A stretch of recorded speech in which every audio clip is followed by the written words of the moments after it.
You're on.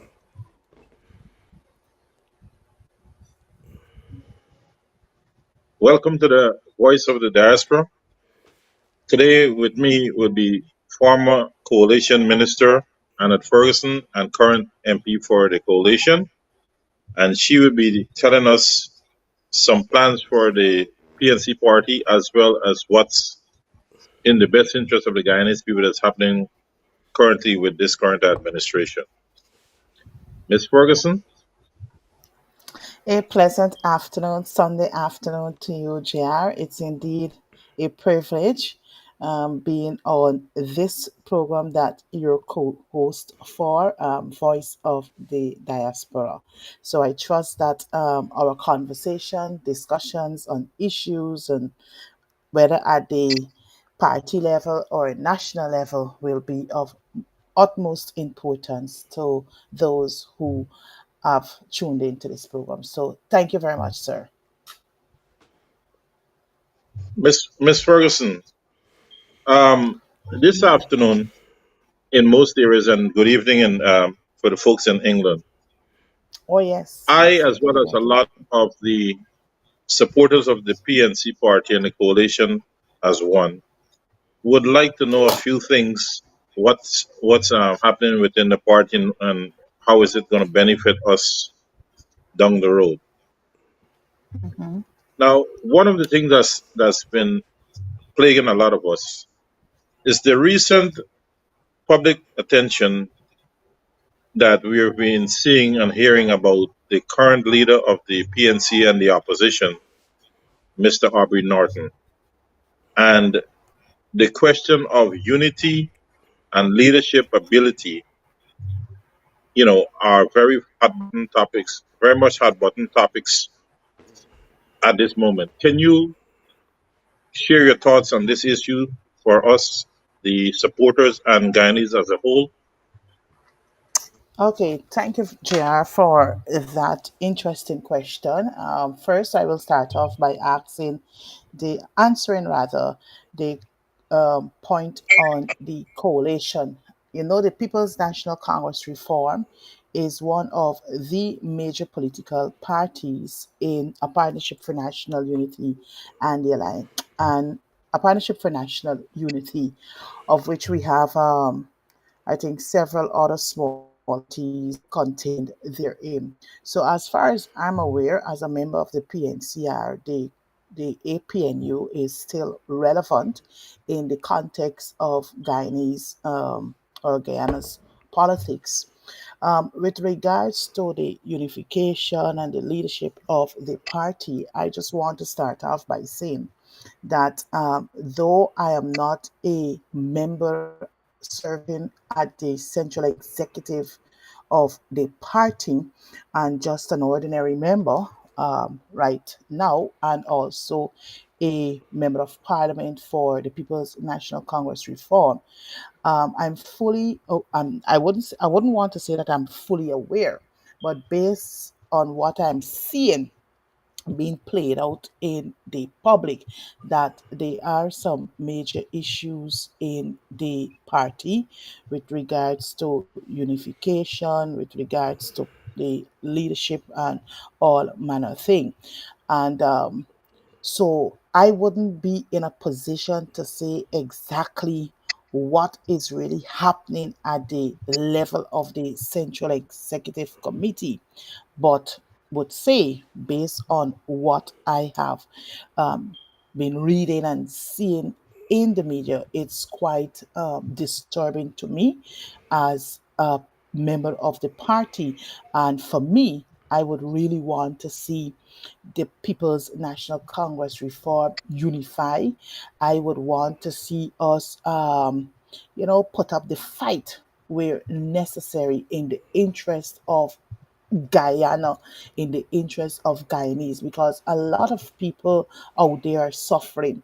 And if there's Share no your thoughts on unified front, if there's no unified front in the party, obviously our people will be at a disadvantage. So for me, I believe it is time for unity, and I believe that the PNC has what it takes to really confront this vicious People's Progressive Party civic.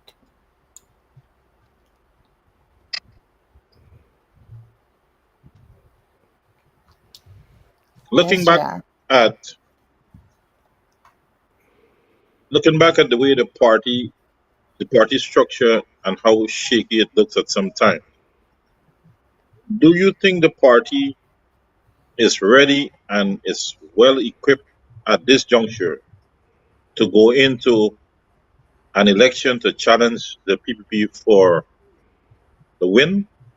Or are there things that you would want to see improve as far as the general party structure is concerned?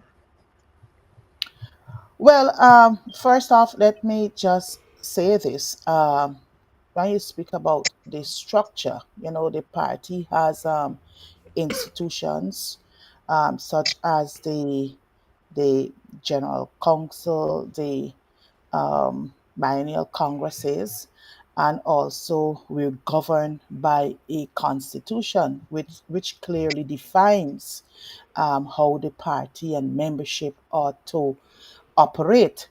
So for me, it is human beings who are placed there to ensure that the structures are working or the systems therein are working. But as it looked to me, as I said before, I am not a part of the Central Executive Committee, but as it looks to me as an outsider looking in, though a member, I believe that yes, the structure is a bit shaky because one, this whole thing about disunity at the moment, and for me, as I said before, once you have a united party, once you have a coming together of the different minds and everything, I believe everything else will fall into place.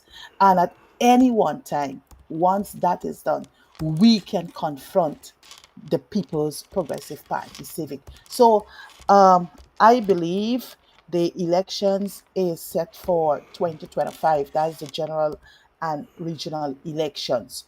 So the People's National Congress reform still has room, still has some time on its hand to get its act together so that we can have that unified front to take over the next government of this country. Miss Ferguson, I do see where you're coming from.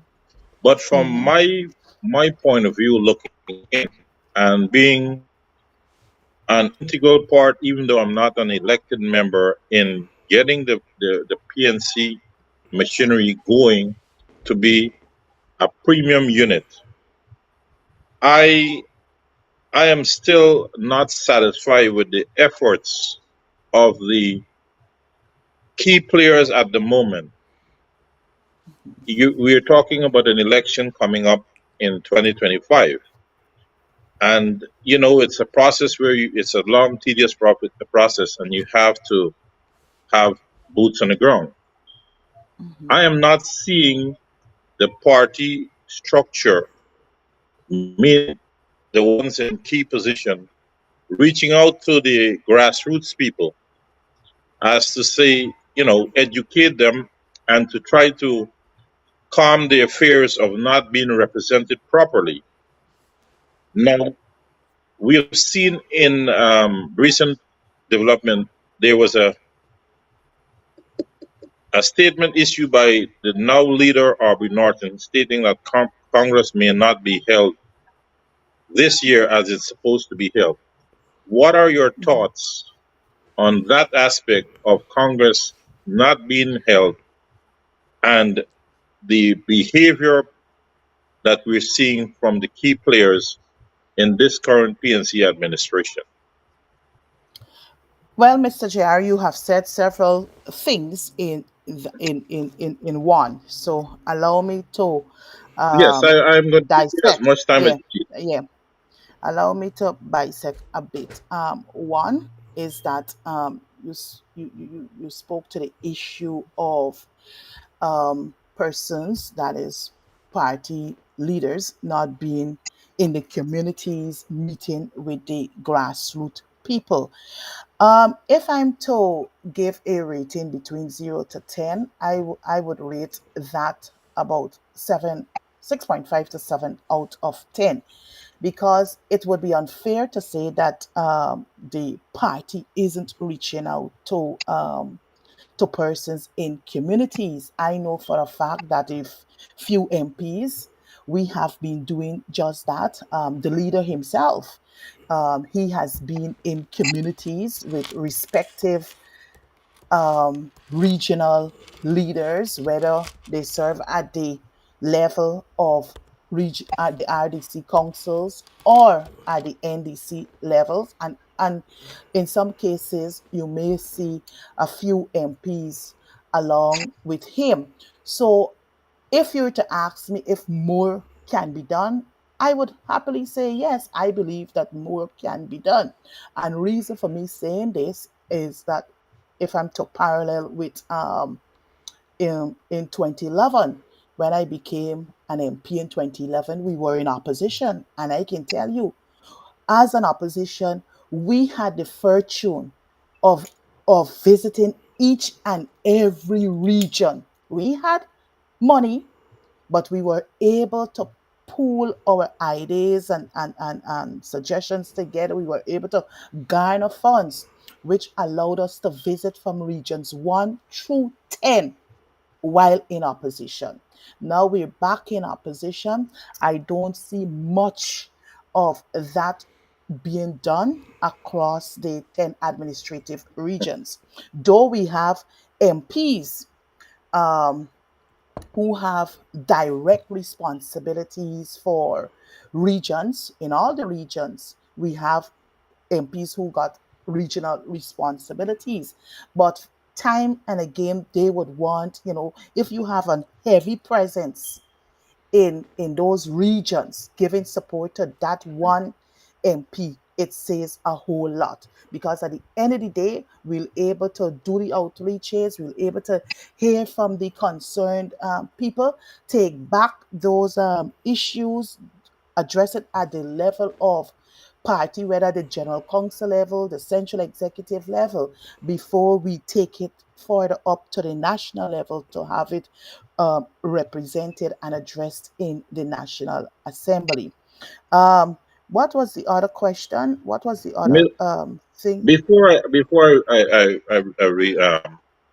repeat that question, Mhm, when I listen to you, I'm sensing something of the past, but I'm not sensing the same enthusiasm with this current leadership towards our people on the ground. Yes, there are photo mhm, ops where the leader and a couple of people may have met with chairman for the NDC, but not. My concern is for the leadership team to meet with the groups. And if mhm, you may, can you furnish any information to our folks here? How active are the PNC groups and how informed they are to what the party is planning for the next election, and also what are the rules for each congressional PNC congressional offices in the 10 regions?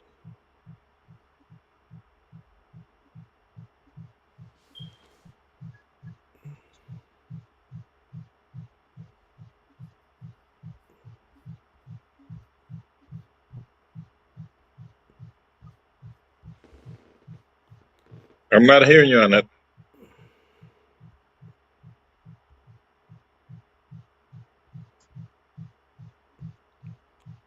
I think we're getting some static there. I think we've lost Annette.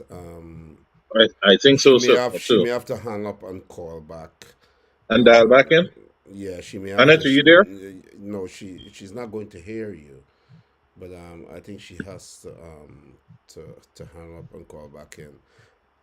I think there's some static on our part, on our side. Sorry, and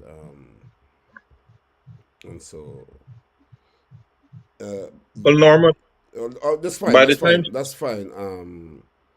she's We back, we no, she's not back. But you continue speaking to the to. We've got a lot of viewers tuning yeah, in, so my observation, and this is to our supporters, I'm not seeing enough being done to bring the people up to speed that support the party, and I'm very very upset that the party groups are not being looked after. We haven't implemented anything to motivate the group members into helping us to build the base of the party as to expand the leadership or put in place of any programs to help our members, to be more ecstatic about the future of the PNC. And, that is what I want Annette to answer. What has transpired within the MP's discussion? I'm sure they should be having a weekly roundtable discussion of each and every one of them. They must be evaluated of what is done, because you're only seeing a handful of the MPs that are out there. Miss Ferguson is back. Listen, there's a bit of noise and static in your background, Annette, and you're a bit low. So if you can come up a bit, that would be fine. All right, You're just hold for me, please. yeah, yeah. Go ahead, JR. Talk. She's Yes. gone again. So I one of the things that I would like you to tell No, us, the supporters. she's gone off again, so she will call back in a second. So just go ahead speaking. Right. One of the most important thing is to keep the support base educated on the direction of the parties and the happenings. We may not tell them 100%, but at least give them the respect, as the party is made up of every single individual that wants to support, and they must know what the party intends to do and how it's going to bring about change and to finance itself. We can't keep our supporters in the dark. Those are not the days in the 1960s and 70s when they are being directed. People want to know how strong the party is and what are their intentions up front, so they could weigh their options as to who or if they should lend their support. And we can't take for granted that the party will have certain people go out there on election days and cast a vote for it. A lot of people might utter some comments stating that certain things should not be discussed. Well, I would not get involved with something that if I don't know what it's about and if it will benefit the communities I support. It's much better. Miss Ferguson is back. Miss Ferguson is back. There's a bit of static in your background. You're perfect there. I don't know why you're freezing, Annette. Good. You're back there, Annette. You're back there. JR, Annette is back on. And and so you can continue Annette, with questioning. Annette, Yes. I was asking you of the party reaching out to the groups and what are being done to motivate the members of these groups and to help these groups to grow, so the party Mhm. would increase its support. So can you All right. expand on this and what is in place for All that? all right, good. Let me just give yourself and listeners and viewership an understanding of the structure and how the party ought to operate.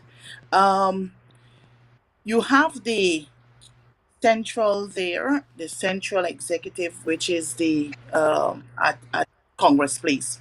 Then you have the districts or the regional committees, and then you have the groups. So this is how it works. It is the responsibility of the district or the regional executive committees in the respective regions to ensure that the groups are active, the groups are in place, elections at the group level is done as per as per prescribed in the party's constitution.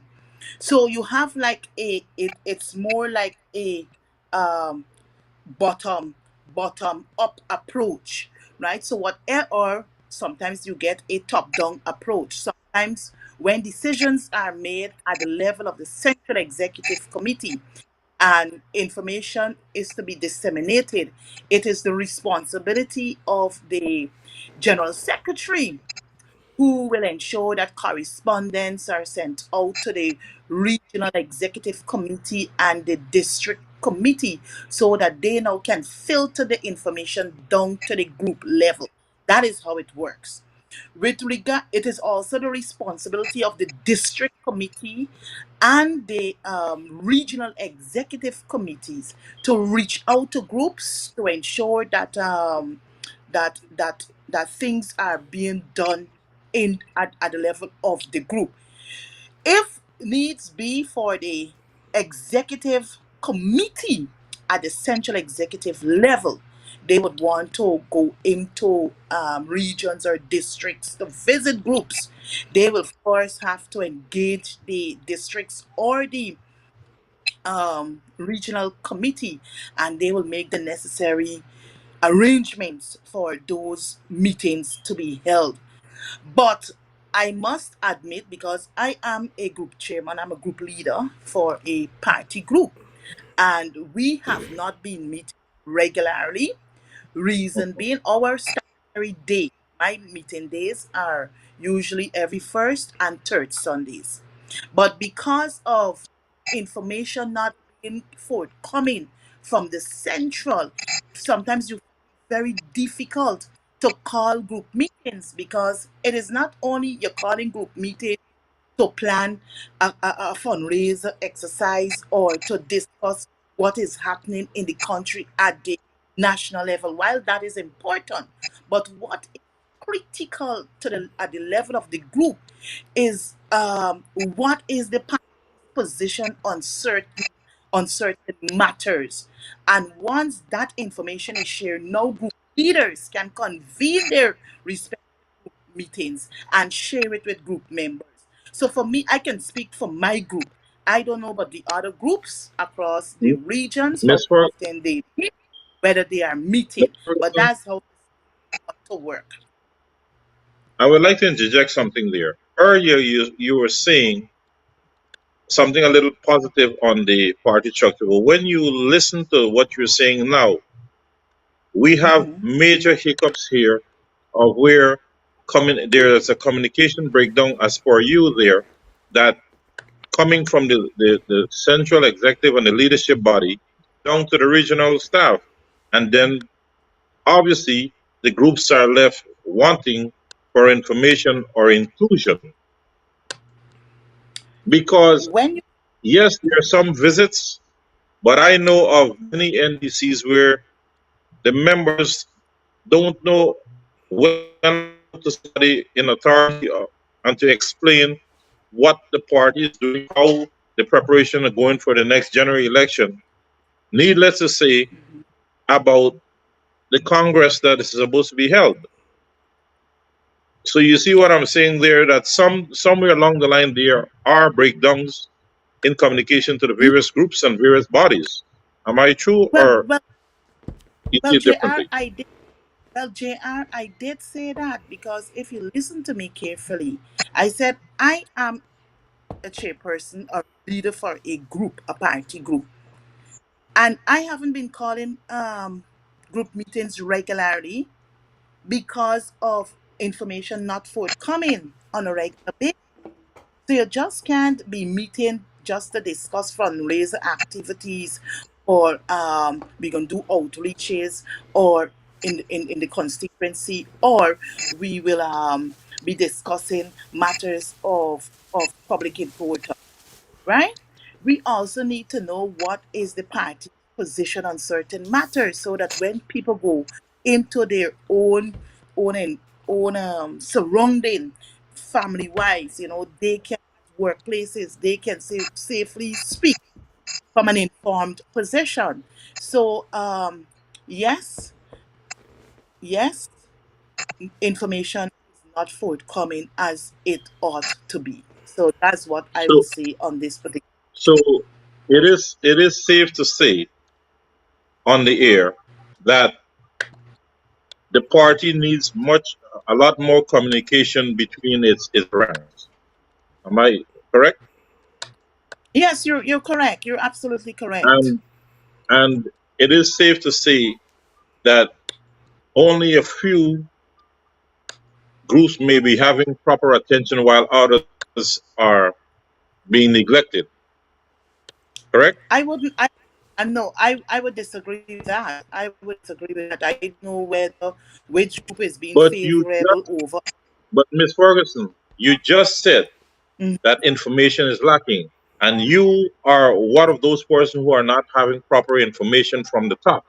So then there Well, is a lacking between groups. Am I? I'm speaking. You understand what No, I'm saying, right? no. Hear me out here, All right. Jr. No, You no, just I said understand. I it. understand where you're coming from. That some groups are favorable over some, and in response to that, I'm saying no. Earlier, I just demonstrated at my group level what is happening. I can't speak for other groups. You understand me because I'm not preview to those to those information. But what I can safely say is that disagree with you with when you said that it seems as though groups are favorable over other groups. I wouldn't support that position of yours, Well, Jr. Ms. Ferguson, I am not one to Because, really make statement that I have to pull back, and there no, must be a because I reason for me said to say no. I'm no. just letting you know why I'm saying so, because Okay, well, I am a member of a particular group, right? okay, So I know okay. what I'm talking about. Anyway, as pertaining to the Congress and Mhm. the behavior of the leader and the leadership team in holding the duly required Congress, what is your thoughts on that situation? Well, my thought is, look, the Constitution is clear when it comes to the holding of the party's biennial Congress, which is done every 2 years, right? Right, The and the Constitution is clear. Article 15, I think, of the Constitution, spells that out. The party's Constitution spells that out.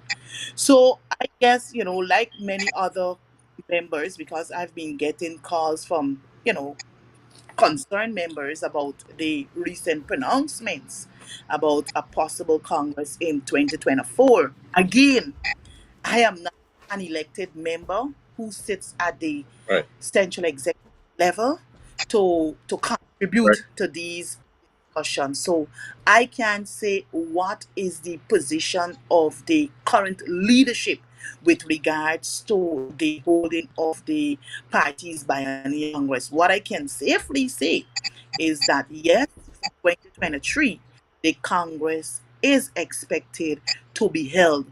And for again for to enlighten your listeners and viewers who don't know much of the workings of the People's National Congress reform, the previous biennial congresses were held most times in the month of August. I guess that is when I became a member. That's how I met it, and the whole reason in my head is because of schools being out. So when you have to bring your delegates and your observers from across the 10 administrative regions, we would usually utilize the school buildings to accommodate them, right, for the duration of right, the biennial. So we know what happened for the 20th Biennial Congress, which was scheduled the 21st, right? Which was scheduled to be held in 2020. But one is 2020 we had COVID, and right, also um, the general and regional elections. So the Congress for that year, which was constitutionally due, could not have been held. But we went to December 2021, and we still had COVID with us. So 2021, 2 years after, is 2023. So I believe whenever the Central Executive Committee meets, they will deliberate on what the leader would have pronounced in the public domain. And whatever decision is taken at that level, then again, it will be the responsibility of the General Secretary, who is like the CEO of the party, who will prepare the correspondence and have those correspondence sent out to the various district committees and regional executive committees, so that they can now disseminate that information to the group leaders, or in some cases, you're called all group leaders to one meeting, where the chairman, the district chairman or the regional chairman, will then, elucidate and discuss on the correspondence. And it is for the leaders to go back to their respective groups to share the information with your members and get whatever needs to get in place for a successful Congress. Again, that's how I know the process ought to work. Okay, thank you for that information. MP, can you bring us up to speed on our current situation with the treasurer of the party, and also how effective are our regional PNC offices operating now, since they've been, under Mr. Norton's leadership for the last 2 years? Can you expand on how effective and how progressive they are as to the growth of the party, and also, if being an MP, you are privileged to know, a percentage of membership growth for the party in the last 2 years? All right. Here again, JR, you're taking me down a road that I won't be able to provide much of the responses you're looking for to Well, questions. do the No, best you can here- for our listeners. I'm not going to hold yes, you to yes. anything. No, no, no, no, no. I'm going somewhere. I'm going somewhere. One, you asked because one, I just want to remind you again and your listeners that I am not an elected member of the party, because once you're an elected member, right, certain information is discussed at the level of the Central Executive Committee, right? So you will be But privy to certain. But as an ordinary party member, the only way you would be preview to the meeting, to information based on what you've just asked here, is at a general council meeting, where members of general council will meet to deliberate and share the challenges and the constraints and issues that they're facing in their respective regions. So let me go to the questions you've put to me. With respect to the treasurer, yes, all answer is clear that the former treasurer, would have tendered his resignation, and he became treasurer after the 21st Biennial Delegates Congress. As far as I'm aware, no, we don't have a replaced person to fill the treasurer position. If you were to ask me why, I will not be able to give the appropriate response that you're looking for. With respect to, there's the other question was how, with regards to membership. Again, again, this information will only be shared at the level of a general council. At the level of general council, if you may allow me a few minutes to explain, you have sure. regional reports. Regional reports are reported by either the chairperson of the regional committee or the secretary, the regional secretary. of those committees. In those reports, the 10 reports, because it will be from 10 administrative regions, it will give a to General Counsel how many members over a reporting period the respective groups, and when it's accumulated, how was the full membership in a respective region. All the other activities that they're engaged in, whether it's at the level of the party, or what are some of the national issues confronting the regions, and what they were able to do as regional executive committee, or in the respective regions. So this is what I will share for now based on my knowledge. Fine.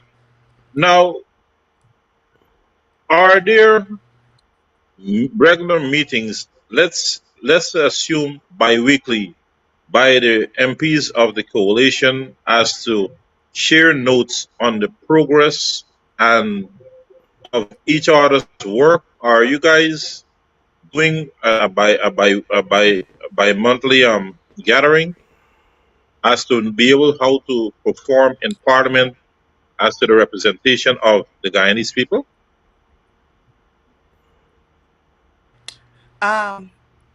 No, we haven't been meeting Okay. regularly, right?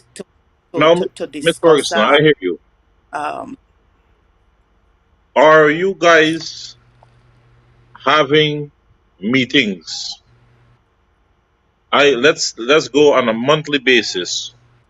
The MPs and the CC members of the PNC parties as to put everybody on the same page as to the strength of the party or the weaknesses and the needs of parliamentary intervention or mentioning of help for the communities?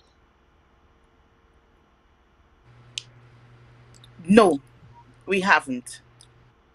Well, I can tell you, I mean, and this is not anything new, because as I said before, I served as I've been serving as a member of parliament since 2011, and Right. in my own recollection, I have no knowledge that MPs and CC members would meet collectively on to decide on issues at the national level.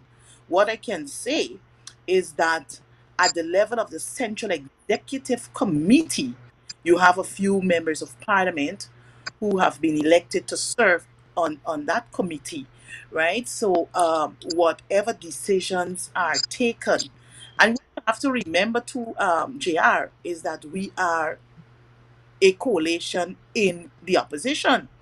So though the Right. PNC would have a position after discussion at the level of the central executive, and perhaps it will be shared, the information will be shared with the PNC, our members of parliament. Right. I You still would understand that. have information, you still will have to at least get the buy-in of the your coalition partner, right? So that you can have their full support if the matter is to go before the National Assembly for further ratification and approval. So currently, I would say no. I have never attended any meeting as a member of parliament with elected central executive members to, to decide or to determine on matters. Okay. So that's Now, one for now. I hear you and I respect your views on that and your honesty. But my thinking is the MPs are there to serve the people of Guyana, right? Yes. Good. Now, if there are wants and needs in certain communities, projects and whatever assistance to help a community to grow, and the MPs are not brought up to speed, because I'm sure that you can't touch all the bases, but you're going to try to touch as much as possible. And the Mm-hmm. other members have knowledge and it's not shared to the MPs, how will you guys be effective in bringing out these issues in Parliament as for your number one reason of being there is for the Guyanese people? You're understanding why I'm doing the two things together?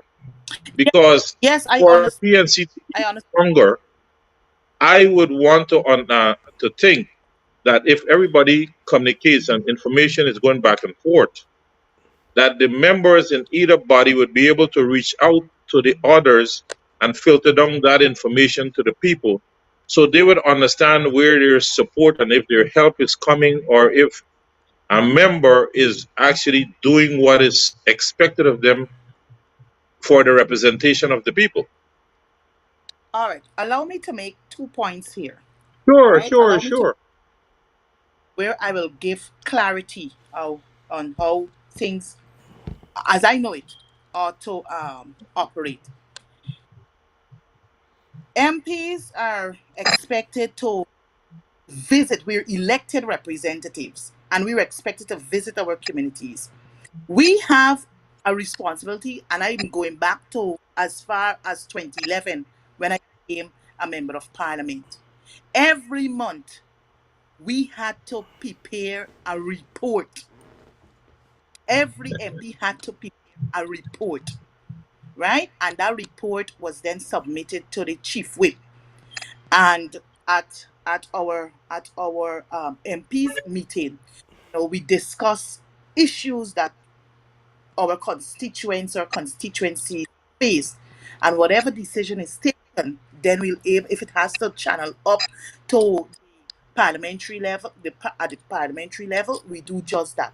If it is a requirement of us just reaching out to the respective minister, right, we do just that, right? At the level of general council, you heard me made reference to reports being submitted by the regional committee. Let us use Region 2, for example. My colleague there, who is the MP, we have two MPs there. You got Sherwin Holder, and you have from the PNC side, and you have Brother Bernard Rajkumar from the AFC side. When it comes to Sherwin Holder being the PNC MP, what he ought to be doing is to sit after his visitation to communities in in his region. He will now have to discuss with the regional executive committee in his region, and whatever issues he raised, those issues will now have to form part of the report, the secretary report for the region coming to General Council. When that report is presented to General Council and these issues have been identified, then General Council, as a general body, will make suggestions and recommendations how these things should be addressed. So for me, I would want to say, yes, those things were being done. I am guilty as it is as an MP right now and for Region 4. I am guilty. I haven't submitted reports in a long while, right? On issues confronting my constituencies, right? Miss So I'm Ferguson, guilty in that regard. sorry to cut into you, but I do, admire your honesty. But I Mhm. sense your explanation is being laid out in past tense and not present tense. So are we to believe that there aren't any reports submitted by this current crop of MPs to the leader of the opposition on a monthly or weekly or bi-weekly basis? Well, what I can say, even if a physical report, a complete report or a comprehensive report is not submitted, what I do know, whenever MPs meetings are called, those issues are highlighted by the respective MPs, and collectively we will make a decision how we will treat with the issues so addressed. Right? That's at the And level how, of the. of And the how parliamentary. often are these meetings called? Well, basically, we ought to be meeting every month because you have so many issues on a daily basis. So So, every week, matter of fact, we so we ought to be it meeting. is it is safe to say that our MPs are meeting every month. No, I think I responded to that question. No, we haven't been meeting every month. We Okay. have irregular meetings. Now I understand. Now from my point of view here, I have Hmm. seen so many kink in the armor here, and it's hurting us as a group. And I don't know if you're going to agree with me or not, but I think there is a need for a drastic change of behavior on the part of all the important members that make up the PNC and its delegates to represent the people in Parliament and the interests of the people. I do think we cannot sit and wait for Mr. Norton to change or to make the party and the people's interest a paramount thing. You guys need to take ownership of the people's interest, and the love of the country should motivate the members who are in elected position to work harder and much more diligently in the interests of the Guyanese people as to have proper representation. Because when we look at what the other party is doing and the oppressive and neglectful behavior, I don't think this needs to sit and wait for a next Congress. Are you with that or against what I suggest? Look, I want to be clear here. I mean, sometimes, yes, we beat up on an individual, so much so the leader of opposition, no person than Mr. Aubrey Norton. While he might be trying as an individual, right? You have 30 other MPs who have responsibilities. Like me, for instance, I'm shadowing housing and water, right? Shadowing housing Right. and water. Have other MPs who have responsibilities to shadow sectorial sectors, right? But you have to.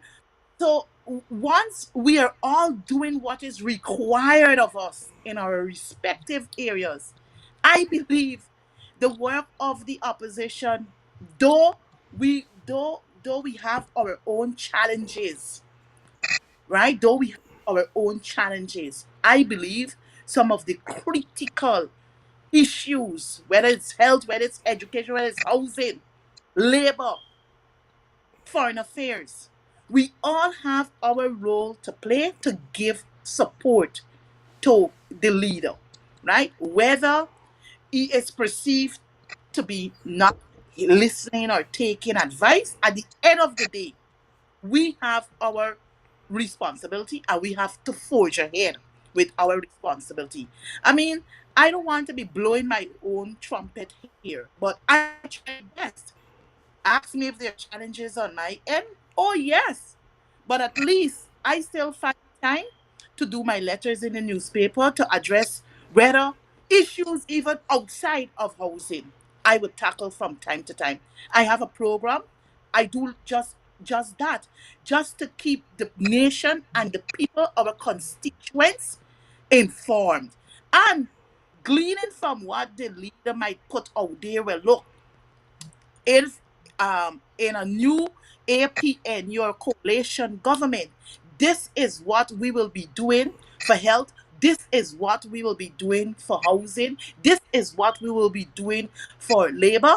I mean, when I host my program, I try my utmost to at least pick out some of the, I may not be able to cover everything, but pick out the critical of them all and share with our viewers and listeners. So I wouldn't want to just beat up on our Okay. and Now I we hear all got to you.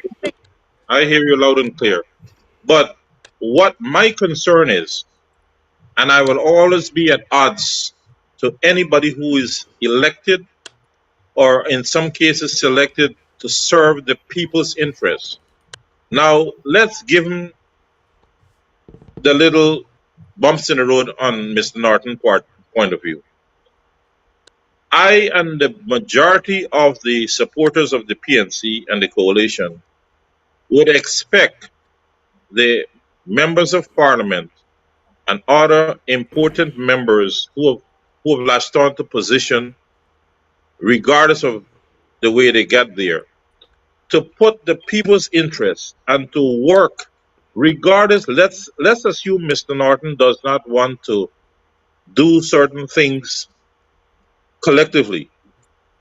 I would, as a supporter of the party, would want the members who are representing our interests against the PPP and others and the country's interests to work together, take ownership, assume the responsibility of working for the people, for the interests of this country, so we can become a better nation. Why wait on a Congress, or if a leader is going to change their behavior towards the requirement of being at the top? Why can the MPs get together, hold their own meetings? They are paid by the people to do their bidding. And it's very much unfair that people are sitting in parliament claiming to be representing the people's interests, and things that were done are not being done. The people are not being represented in a proper manner. And yes, the leader may be or may not be guilty of neglect or lackadaisical behavior, but it has come to a point where we must bypass certain things and think of the people who have sent us there to Parliament, the people who have voted for us to go in the CEC, to bring together ideas and pathways to improving our situation as a people in the whole, not only our party members, but also Guyanese, so we can attract members. You see, Ms. Ferguson, if someone is on the outside or on a different party platform, and they see a collective unit working their butts out for every Guyanese, don't you think we are going to see an increase in membership? Because, a simple word, we care, and we see that there is a caring representation for us as Guyanese. All right, yeah. I beg to, while I would agree with you in some regards, based on some of the points you made earlier, I disagree with you when you stated that persons are waiting on a Congress. I have just shared with you what I, as an MP, have been doing. I'm waiting on a Congress to do what I have to do. I know what Ms. my Ferguson, role as an MP. I do No, respect just your hear. point of view. Ms. Ferguson, I do respect your point of view, and you're speaking on behalf of you. But remember, you're also a representation for your fellow members of parliament who are civil servants, not knights and gods. Your MP position and every other MP position is given to you guys by the people for their representation, for their happiness, for their future. I understand, but we must realize that an elected position is not a self-made position. It's the trust of the people to do the bidding for them. Some of us who trust people to be representation in parliament or in RDC and NDC, we can't read and we can't write. We are not that mentally strong to understand what programs will help us to elevate our lives. You people who are elected to be representatives are the ones who must show that caring nature for the majority of Guyanese people because 90% of us are hungry, are hurting, are left stressed out. Guyana is one of the most stressful countries in the Western Hemisphere. We must show love for our people. We must not wait on a lackadaisical autocratic leader. We must go out there and take ownership for the betterment of our people. And one of the lacking tr- traits in many of our representatives are love for the weak. I'm not seeing the love for the people of this country. You tell me if I'm wrong. Well, I wouldn't want to fully agree with you. I wouldn't want to fully agree with you. Reason being is this. I believe I believe that my colleagues have been doing their best on circumstances that we face. We are doing our best. For instance, let me use myself as an example. I work amongst people in my constituency. Just the other day last month, a group there reached out to me. They had some spelling bee competition and they asked for a prize of which I delivered, but I didn't make it public. I didn't make it public. And I know for a fact that many of my colleagues are doing likewise. You know, the Bible speaks about don't not everything you do, not everything your right hand do, your left hand must know. So perhaps, some of us we have that kind of disposition. But when it comes to matters of critical importance, whether it's domestic violence, housing matter, labor matter, the crime in our country. We are on record, JR. You go to the National Assembly, check the official report, the Hansard that has verbatim information there, and you will see us rooting in the National Assembly for our constituents. But you know what is our challenge? And I guess many on this platform will agree with me that sometimes during the hosting of the National Assembly, people ain't hearing what Ferguson saying because why the mainstream media, whether it's NCN, of which I'm a taxpayer paying for that service, right? Whether the other news outlets in the National Assembly they're not carrying our work, but we gotta give thanks to Starbuck News sometimes, Miss Village Voice Miss Ferguson, and but we Miss have Ferguson, just you have hear walked me out. right back into the gate that I was opening for you earlier. You just said it, that your voices are being suppressed. How else would you let the people know what you're doing if you don't hit the ground?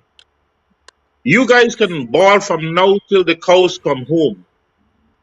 It's clear that Nadir is not going to lend you guys any time to bring issues out there. You're the minority. There's nothing you can do that will stop this train that is running there now. The only way to stop it is hitting the ground, getting your supporters to understand, get them to buy in, get them to mobilize. And that's how we fight. You will never win anything in Parliament with this current administration because the Speaker has clearly shown disregard for 50% of the Guyanese populace. So what do? You It doesn't take a you rocket scientist to change course and hit the ground, mobilize the group, educate them. Listen, last week we raised some issues in Parliament. We got shut down, but here was the problem. I want our supporters to know exactly what are the issues in Region 10. It may affect you in Region 5. It may affect you in Region 1. And that is how you combat people who have been silencing your voices because you have to go above and beyond to represent the people that put you in that position. And I don't buy that issue about the MPs. And each MP should sit with other MPs and exchange notes. When we work for Fortune 500 companies, and you are having issues, you don't run to the supervisor. You called up a brother in another region and you say, listen, man, I've been having issues with this particular project. Can you help me? And they will give you pointers, because every district people have different behavior and different acceptance. So I, as an individual who support the PNC, would like to see that the MPs, if the leader will not institute, and it should not be a mandate for you guys to share notes and have meetings to discuss problems across the country. It should be a norm. It doesn't take thousands of dollars for you to convene at a particular place, sit down for a couple of hours and exchange notes. Here, I'm finding difficulties in region 4 because people are not able with cost of living. I'm finding difficulties in region 6 because people are having problems with stealing. And you exchange notes so you guys can be all on the same page. Then you go back to the CEC and you say, listen, the regional office, these are the reports that we have. And we don't have an effective regional office in region 6 as we would like to have it, that is in the sister regional office as in region 5. So we need some attention in region 6 so our people can come there and bring information or come and get their problems sorted out and their fears quelmed.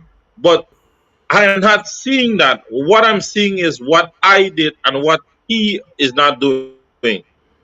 The thing is, it is clear that Aubrey Norton does things Aubrey Norton's way.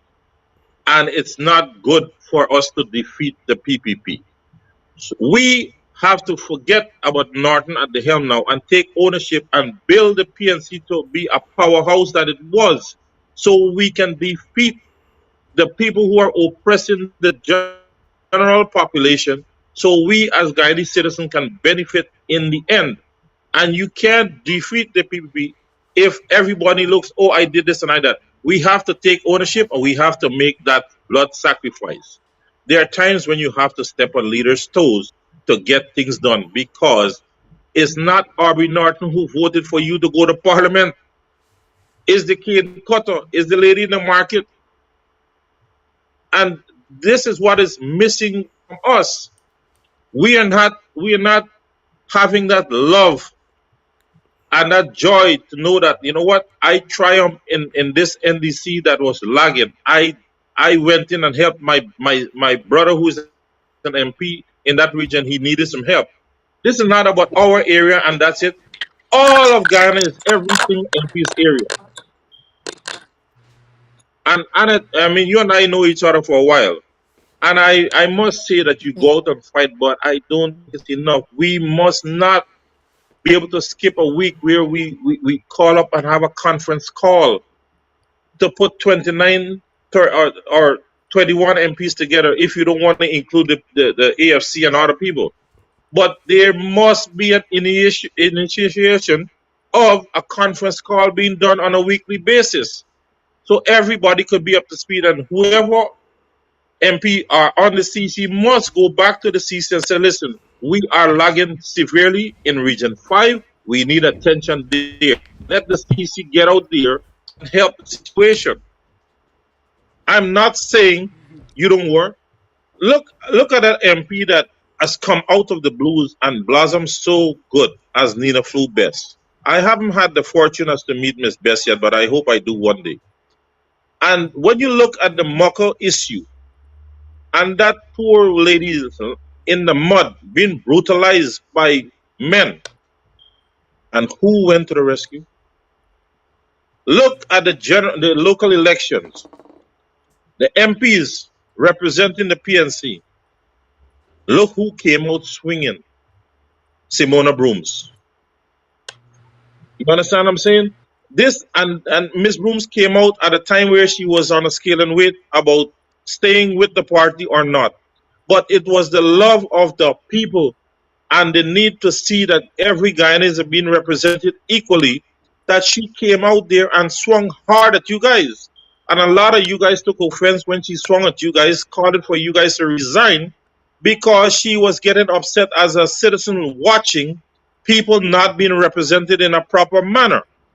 If R.B. Norton cannot, and being a political scientist, cannot remember and see that all the meetings and sharing the knowledge to make the MPs much more equipped and sharp in Parliament or any public space, then it shows that he is not the man to be the leader, and he is lacking leadership material. R.B. Norton might be a good henchman, but not a leader. Many henchmen have gone up and failed because they cannot control power. You must be able to delegate and trust the people who you delegated, and make sure the one thing you tell your subordinates, you are working for Guyana, not yourself. That money that But you're collecting there is the cane cutter and the housewife and the little knickknacks. But what are we doing for our poor? You guys got to look, stop saying I did this and I that. We must start hearing that JR, Mr. Brown, Mark Benshop, Rickford Bork, Kadaki, we had a meeting and we all agree that there is severe need for attention in Region 6 in the farming community. There's severe need in our educational system. Nadir, he threw out the motion that we tried to introduce to discuss. So guess what? We are bringing it to the people. And that is how you grow the party. Don't work for PNC and your group alone. You're not going to be successful. You have to go out there, and somebody out there is going to join the party and say, you know what? These people don't work for their supporters. They work for an inclusive country. Don't make inclusive the way Ali talks about it. Ali is in a fairy tale mode, but there's an inclusive Guyana. Where? So we have to go out there and think outside the box. I'm not saying that you guys are not touching the ground, but Annette Ferguson, you and your colleagues need to hit the ground with force to make an impact. Not to just say, I was there. This is about us working for each other. And many times when you answer me down the road, you trip yourself up because you know I get an elephant memory. But JR, don't be afraid to say that our leadership is lacking. Mr. Norton cannot beat you. You were put there by the people. And I am saying today that Mr. Norton has failed miserably. I had the preemption that he was going to fail miserably. I don't who say I don't like Norton. I don't hate Norton as an individual. I hate him as a leader of the people. We have so much that we are losing. But JR, please, if you may I'm just explaining it to you because you're not coming on the program with 100%. Stop being afraid. If I am representing people and I can't speak my mind, then I'm in the wrong business. Because at the end of the day, the people is what matters. No, I'm just explaining it to you. Annette, for me, but I have, contrary to what a lot of people might think, I'm very, very good in human psychology. So I will leave it at that. Now, I have another question for you. Are we going to see an improvement in the representation of each PNC office in the region? I'm waiting on you. I think we've lost Annette there again. There may have been there may be some static. There may be some static there. She will definitely call back in, and so let me. You see, Norman, this is where we are putting the wrong people in leadership position. Even if you're working in a company and the CEO is screwing up, the big picture is to have the company be successful so employment can be retained. We cannot have the concept of working harder put on a shelf. We have to take ownership as representative of each different constituency and make our party a stronger place. and a place that people want to join. We cannot sit back and wait for 2 years. Where did the party progress to be? I know you're out of the show, but I'm asking you a question until she comes back. I don't want to be a part of it. This is your program, and I'm principal. No, I understand that, but I'm asking you I'm until she not. gets back I online. am not. Yeah, but I'm not going to get involved in the program because I have a certain policy and principle. If this is your show and you're doing the interview, I would not even interject to say, JR, allow her to answer the question or anything. I am sitting here as a guest and allowing you to do Well, I what hope you she got to joins do. back very soon. But my thing with it, Norman, and the viewers here, I am not seeing a heavy has been paid on the groups of the party across the country, across the board. I'm not seeing effective Congress places. I mean, not only in Georgetown, but I'm talking other regions. We must be able to have people there throughout the week, able to educate and able to touch our faraway groups and to able to bring them up to speed or put programs in place to help our members. There there are some information, some paperwork that Norton is having in his hand that would have helped to mobilize those groups, but he chose not to act upon it. And a lot of people are saying, the Norton people are saying, give him a chance. When are you going to get the grip of reality? 2 years and billions of dollars that could have been spent on needy Guyanese are in the pockets of a selective few. Every month we are losing millions and millions of dollars. And if Ferguson Are is we going to back, sit back? and if Ferguson is back, and so you guys take it from. But allow her to answer the questions I and to understand give that. her I position. was just making my point so she can understand what other people on the outside are looking for in our people in high places. Annette, you're back? Yeah, but yes, I'm right here, JR, because I mean, Okay. you're really taking an attack on the No, no, no, on no, the no, no, no, no, no, no. MPs. I'm No, not listen to attacking. me. Let her finish On here. the MPs are not realizing, not giving me the opportunity to explain myself, and I'm going to hold by this, and I will say this. I know that the MPs, we are trying our best in every regard under the current circumstances. We are doing what is expected of us to do as MPs. At the end of the day, yes, people want us to represent them.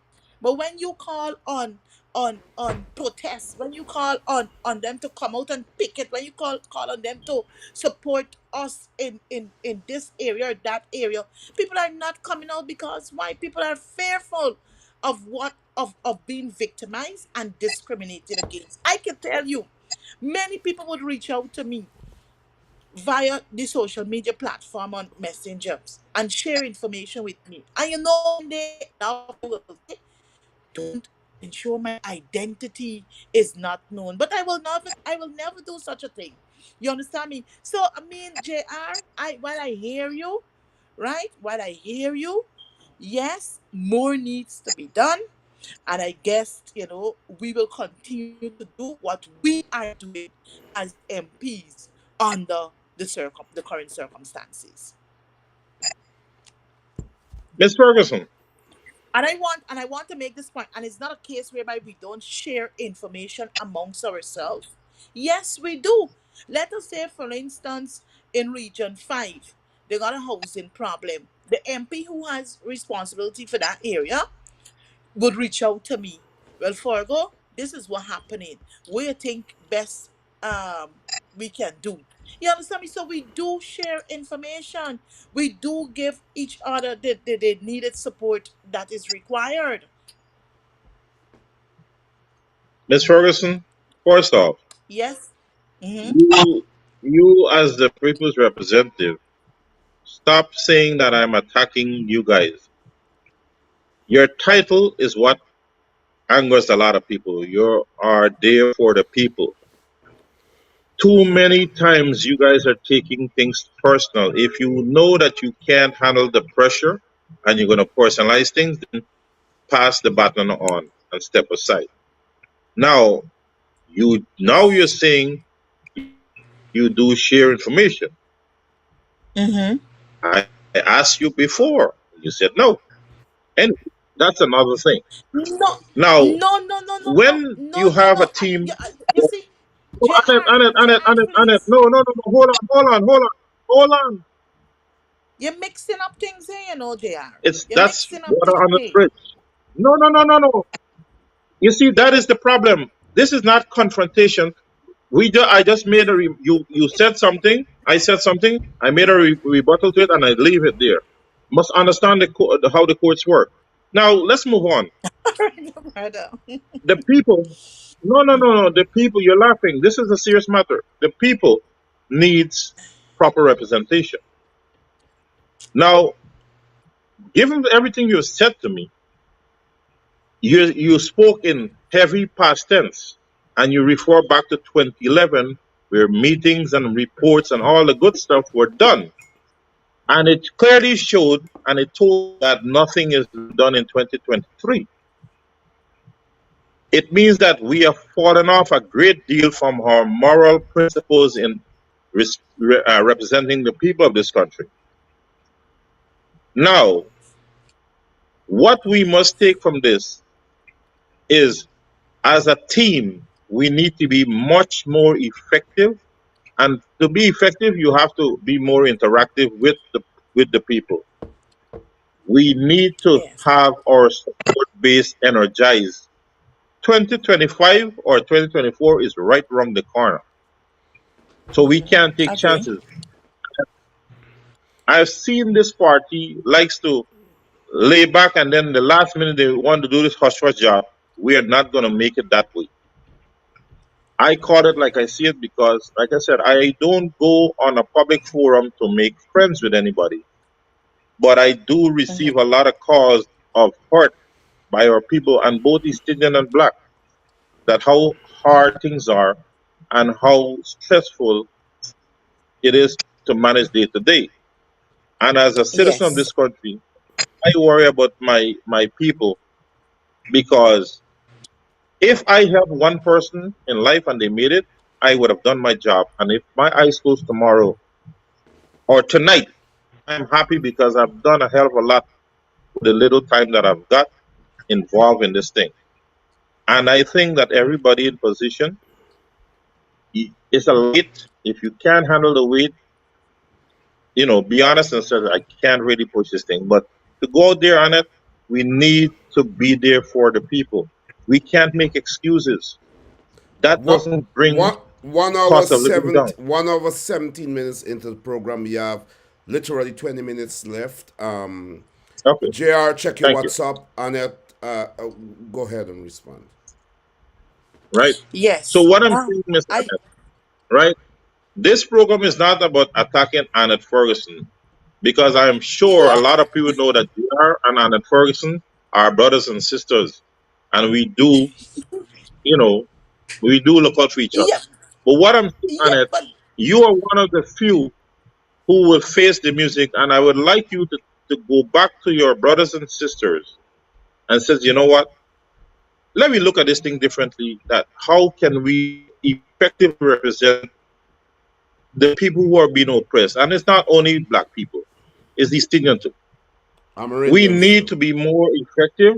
We need to have proper dialogue. We have to have proper communication. And as a team on it, it's about growing this country, not to just represent a small group of people and say it's my constituency. When you're in parliament, the whole of Guyana is your constituency. Don't make nobody fool you. yeah. Don't worry what No, people but say. I'm Give not. her Oh, you responded. give her an opportunity to No, respond. We still I have two understand. more questions. I know We I am still she have more will have a questions, and lengthy we closing. have 18 minutes left. You're right. Give her an opportunity. She will have a lengthy Check closing. the But what I'm trying questions. to establish Check here the now, questions I'm trying to establish and let her I'm trying to respond. establish certain needs as a people. And if we look around the world, we'll But, see where we're but JR, falling apart. she's the guest on the program, and while you are making your point, you still have to give her an Now, opportunity to elaborate. another Go point ahead. I would like to delve into, Miss Annette. You you have had some problems personally with the leadership and where the news it was in the news. Mhm. Are we to say that things have gotten better in communication wise, or is still a fuzzy link?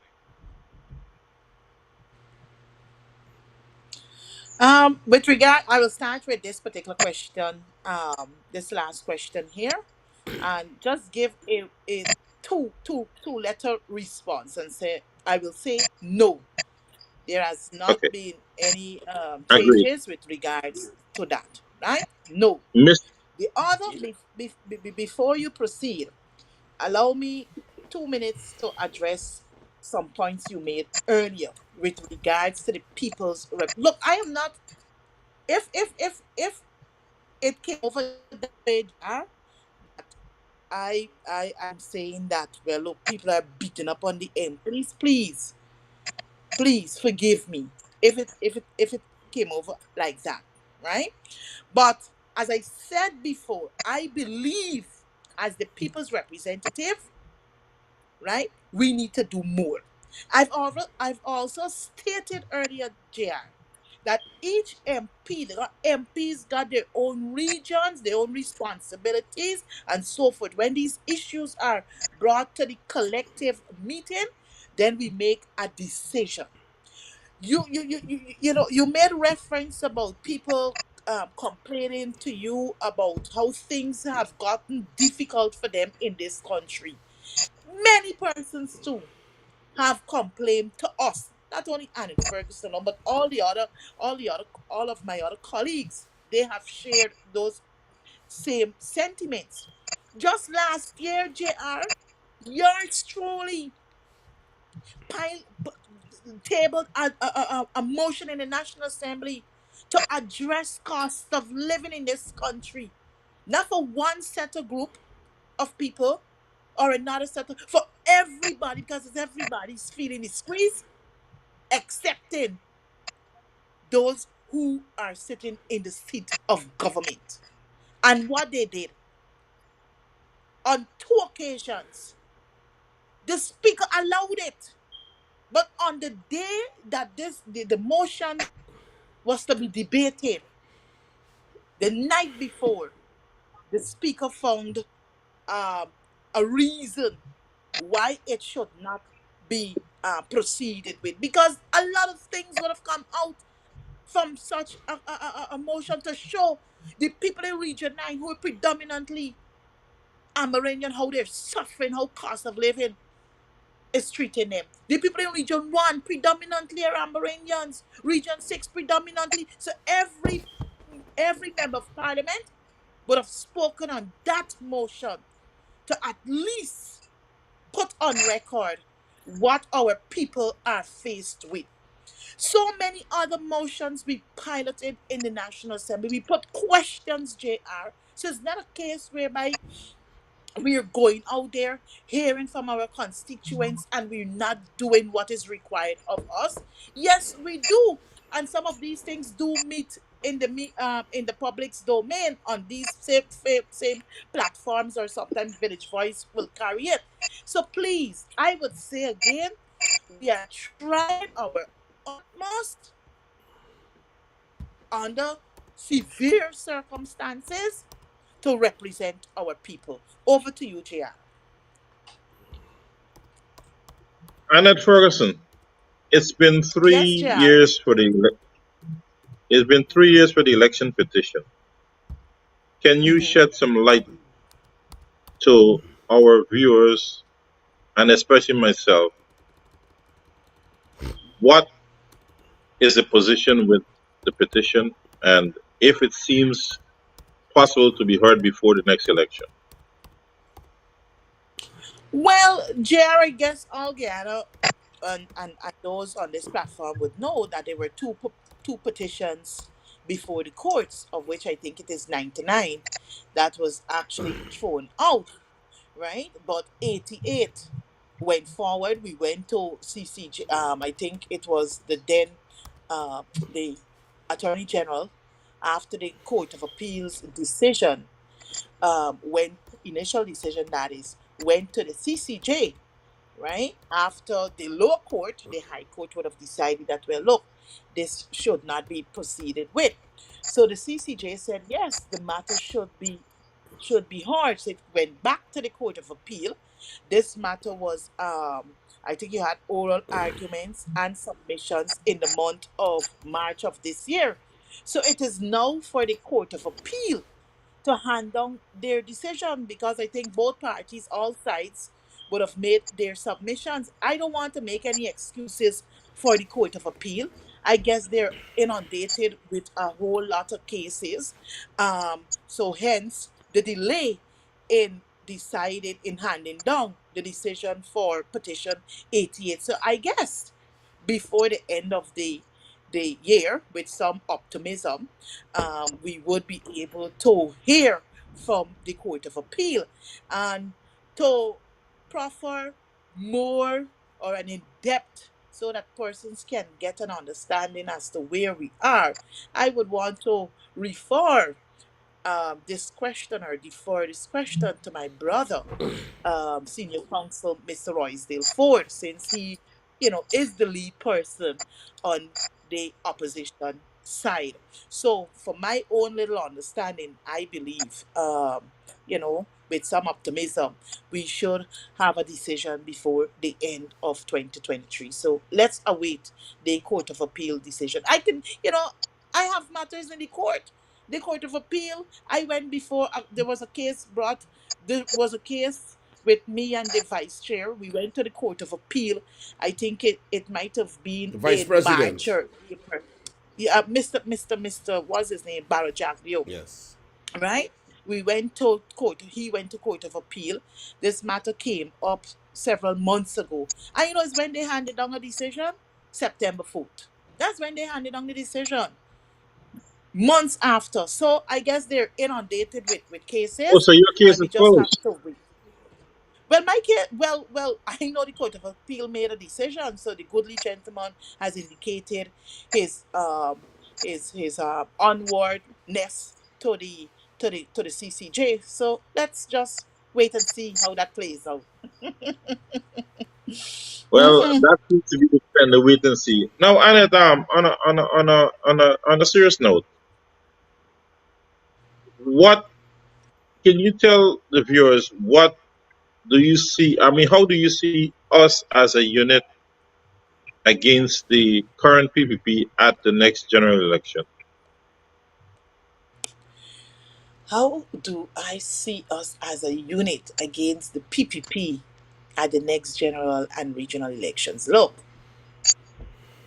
for me, the one word right now is unity. Once there is a united front, I know for a fact that the People's Progressive Party Civic can be defeated at the next general and regional elections.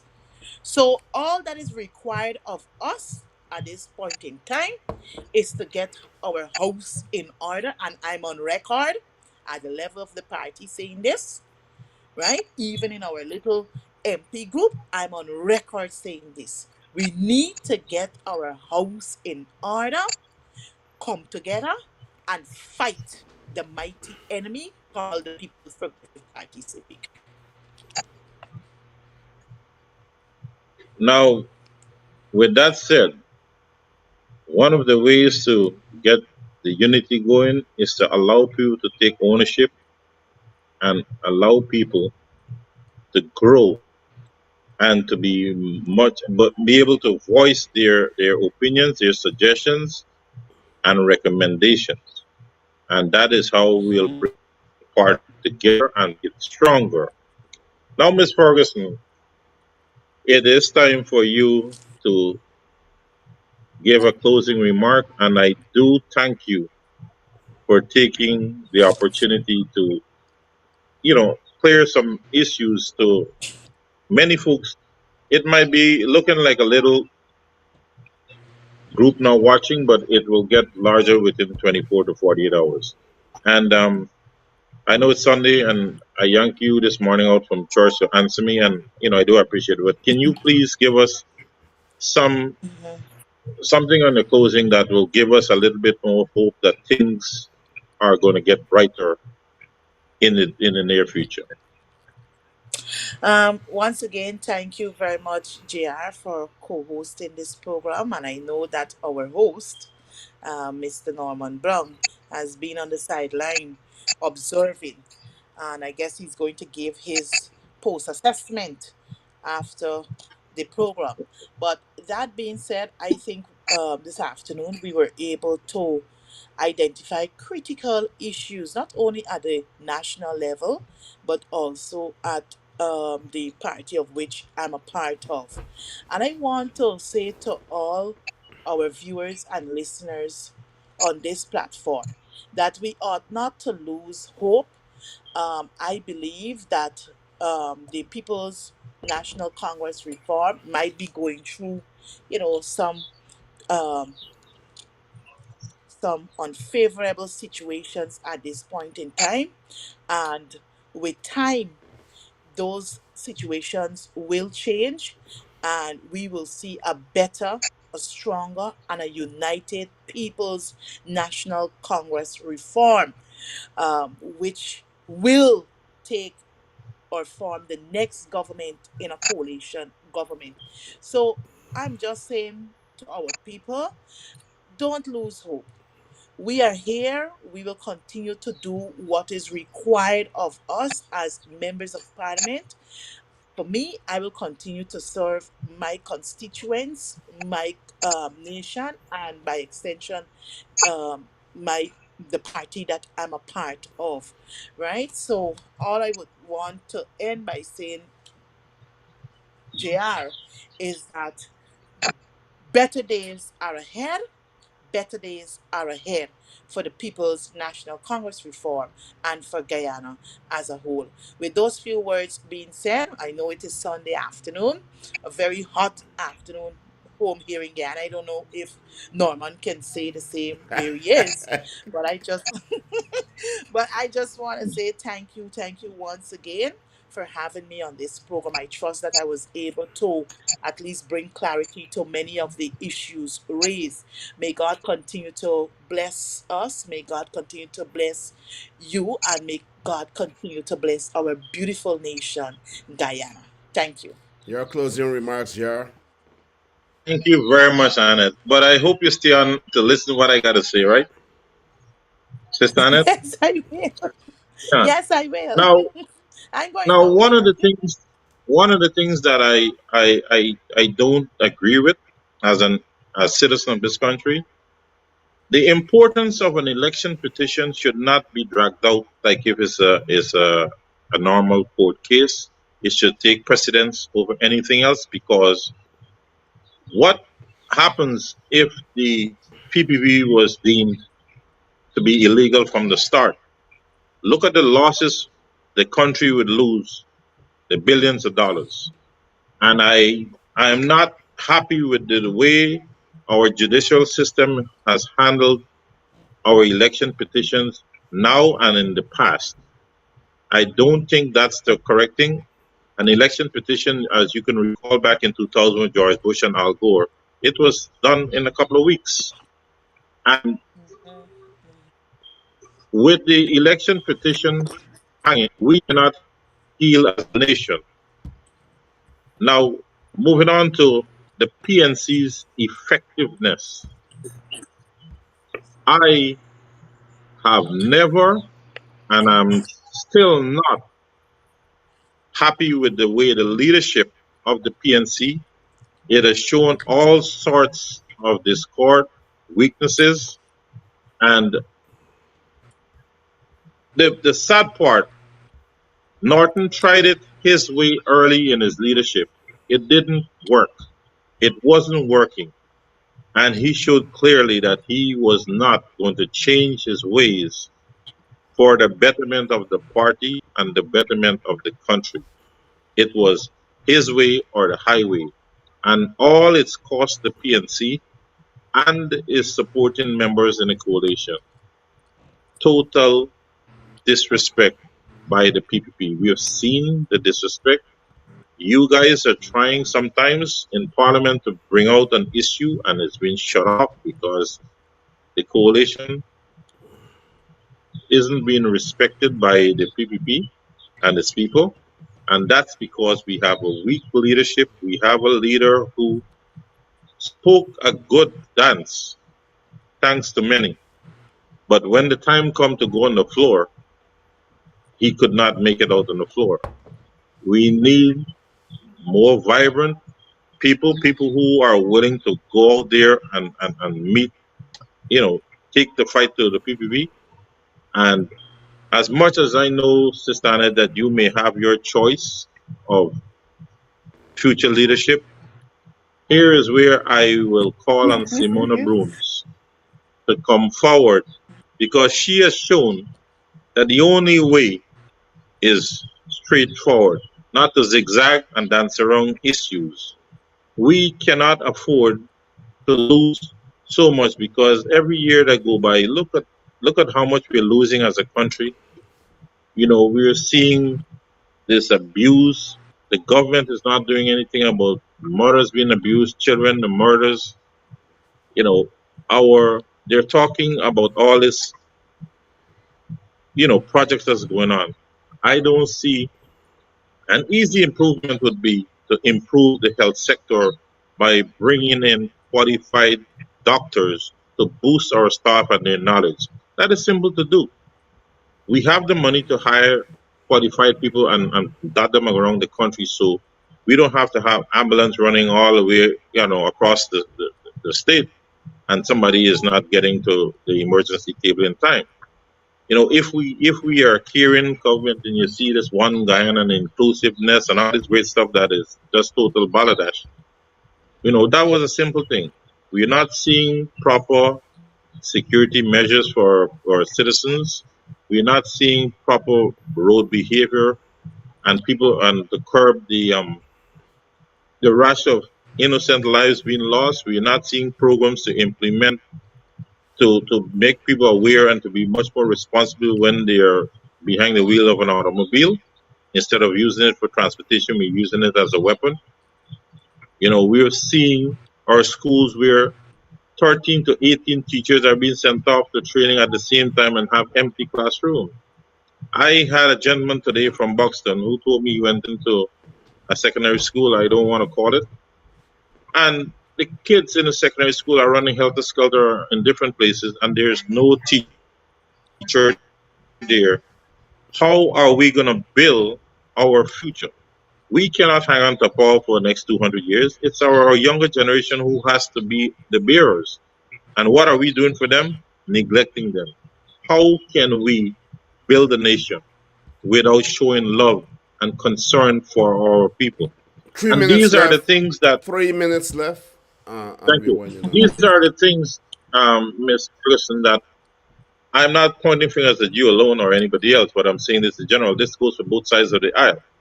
We need to be concerned about every single Guyanese. I don't want to hear about Hindu and Muslim and Christian or black and coolie.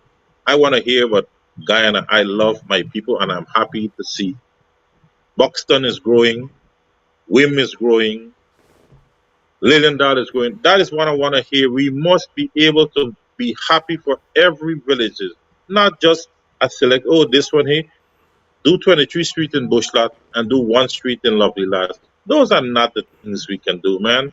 We need to do things across the board. We need to show that we do respect each other, because at the end of the day, I can safely say in Guyana, no Indian can survive without a black, and no black can survive without an Indian. It is clear that they have to be together to survive. And it's only the political BS that is hurting us to be unified and to stand up against anything that is not giving us a chance to grow and enjoy the fruits of life. And you as MPs, and I do hope it starts with us, our coalition MPs, to be much more caring and concerned on issues. And when Nadir strikes you guys down, come to the floor out there in the public and bring the issue out. Let the people know that this is what we were going to talk about, but it wasn't heard because we are a minority in Parliament. And you guys got to understand, not every bidong is something because I hate you guys. All I'm concerned about is for us to build a fighting team to make us a better people. And Annette and Mr. Brown, and to everybody on the live, thank you very much for taking the time to be with us. And I do hope in the future it will be only better and more pleasing to our Guyanese people. Good evening and good afternoon to everyone. Mr. Brown, Bye bye. thank you. Ms. Ferguson.